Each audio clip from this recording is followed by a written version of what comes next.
Your news for the state of Tennessee in about 10 minutes. Tennessee in 10 starts now. Good morning and thanks for joining us for Tennessee in 10. I'm Amanda Hara at WSMV in Nashville.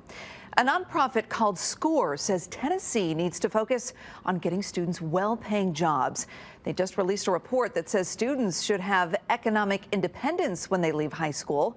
There are two other big priorities, like expanding the Tennessee Promise Scholarship Program and making sure that students, especially minority or low-income students, have support. We don't just want students to obtain a post-secondary degree. We want them to obtain some kind of post-secondary credential or degree that is going to have value in the labor market and will help that student have a career that's enabling economic independence. Officials say in the last decade, only about 26% of ninth grade students in Tennessee actually went on to get a degree within 6 years of graduating from high school. Well, you could soon pay to avoid traffic on Tennessee interstates. TDOT will roll out its plan for choice lanes this month. That includes where the choice lanes will go and how much they'll cost to use. A little bit of a hiccup, though. Some Democrats say local governments should decide for themselves whether or not they want this. Privatization of roadways and charging tolls just to get places to and from them on time is pretty controversial. So I think locals should have a say in the matter. TDOT will put out a plan for all the choice lanes on December 18th. All right, First Alert meteorologist Stefano DiPietro tracking some big changes for a lot of us, Stefano. The chilliest day that we'll see so far this week, and then as we go into the weekend, a good soaking rain, maybe even a little snow falls across parts of our area. So let's get a look at the state today. Temperatures will mostly be sitting in the 40s. At least we'll break up the cloud cover and get some good sunshine back. Overnight tonight, I would expect some areas of frost. The temperature near, if not below freezing across most of the area. The only spot we won't do that is back in West Tennessee near, let's say, the Memphis and Tiptonville areas, but most other areas will be sitting right around freezing. Good sun through the afternoon. It's a warmer day, 50s to near 60 going into our Thursday. Friday, the clouds are on the increase, but the day does stay dry. First showers arrive Saturday morning, then they'll start to get more widespread as we head through our afternoon into the evening, going all the way through the overnight. Heavier downpours, a couple rumbles of thunder, though there is no real severe weather threat to talk about. What we are watching on the back end of this for Sunday as colder air works its way in.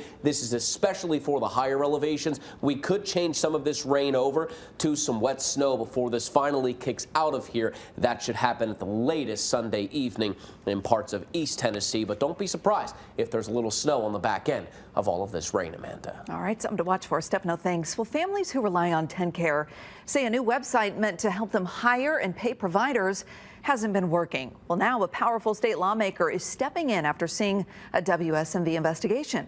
State Senator Bo Watson called TennCare and CDTN, the company that runs the site, to his office at the state capitol. The senator says he learned startup problems with the new website caused most of the trouble, but he says he sent a clear message to both groups. But we're almost 6 months into this, so the grace period is now over. And CDTN needs to be sure that they're resolving every problem because this is a vulnerable population. Watson says he also told TennCare it needs to do a better job communicating with families. While he's confident the bugs in the website will get worked out, the senator says he plans to check back in a month to make sure that everything is working right. A Tennessee lawmaker wants people living in rural areas to have better access to health care. And green energy is coming to the state. Whitney Turner has those stories from WVLT in East Tennessee. From the WVLT Newsroom, I'm Whitney Turner. The TVA is looking to build a brand new type of nuclear reactor in East Tennessee. TVA says it's part of its goal to be carbon neutral by 2035 and net zero by 2050. It's the first of its kind nuclear reactor. It's supposed to be safer, smaller, more reliable, and cheaper than other reactors. TVA still needs approval from the Nuclear Regulatory Commission. The U.S. Secretary of Energy, Jennifer Granholm, visited TVA's new site yesterday. She says not only will a new reactor bring green energy to the region, it also will bring jobs. TVA officials say if everything's approved, we'll see this reactor around 2030. They also say they'd like to build several more in the region if the first one is built. An East Tennessee representative is leading the charge to make mental health care more accessible to rural Tennesseans. According to a new state report, 100% of rural counties have little to no access to mental health care. And if there is mental health care even available, you have to wait for it. The average amount that a client's waiting to see a therapist, because I also think it deters them from getting help. So on average, a client is waiting about 6 weeks to be seen by a clinician. And at Hope Nation, we're actually seeing our clients within as little as 48 hours because we are a startup company that's serving Tennessee. To help with the lack of accessibility, East Tennessee Representative Diana Harshbarger is introducing a bill that would expand access to mental health and substance abuse services for rural patients. She says it specifically targets those who work in the farming, fishing, and forestry industries. The bill would add $10 million in grants each year through 2027. And new this morning, Chattanooga is a step closer to getting an Amtrak passenger rail service. They're getting $500,000 from the federal government to study how Amtrak could work in their city. They'll pay close attention to the cost and other requirements to get the train system going. If approved, it would connect to Atlanta and Nashville. Good morning, I'm Taylor Tucker. According to newly acquired decertification documents, Adrian Blakes has been identified as a previously unnamed MPD officer who was fired for his actions the night of Tyree Nichols' death. Now, although the documents do not specify the Tyree Nichols case as the reason, it does cite an incident with the same date and description. Decertification documents state Blakes witnessed two officers kick a man while he was on the ground but did not intervene nor report the conduct to a scene supervisor. The report says Blakes also failed to mention this conduct during his interview with investigators.